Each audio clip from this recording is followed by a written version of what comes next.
Question. During the campaign, Derek Sloan was criticized for having questioned the allegiance of Dr. Tam. Some people during the race even said that he should be expelled from caucus, and Andrew Scheer said, well, there's a race underway. This is not the time. The leadership race is over. You are the leader. Should there be sanctions against Mr. Sloan? Answer. During a leadership race, there are pressures, there can be little fights, but that's over.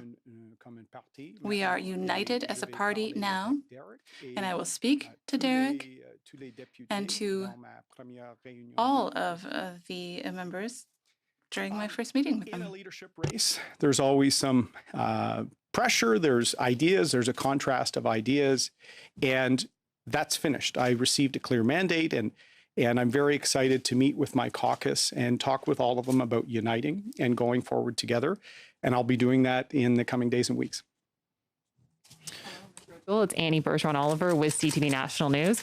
Brian Mulroney said yesterday that bringing your leadership opponents into the fold is one way that you could increase the unity in your party. Today, Derek Sloan sent out a blast to supporters in which he said that you told him that you admired his campaign. I'm wondering if you've identified any supporting roles for those members of your opponents in the leadership race.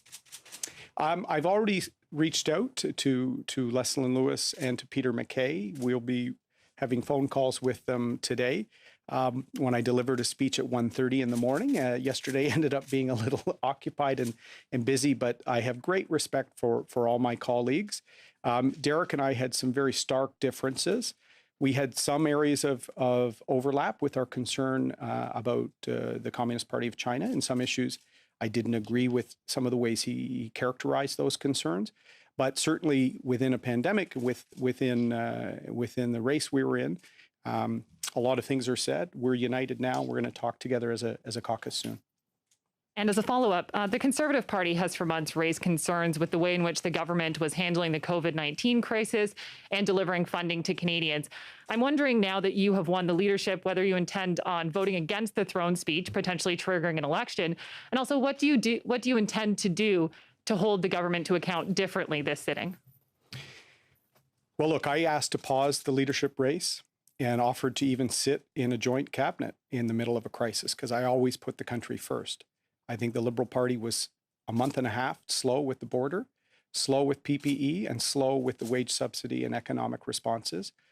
I'm here to fight for the well-being of Canadians across the country and for better solutions, faster responses, and excellence in government and ethical government. And we will assess the government going forward on all those criteria. But in the midst of the first wave, when all families were worried and concerned, I asked for a delay in the race to concentrate on my role as an MP. I spoke with several ministers directly to try and improve the CERB, try and improve the wage subsidy. I will always put the interests of Canadians first and will collaborate when I can. So if Mr. Trudeau thinks he can play some games with a new leader and force an election, we will be ready.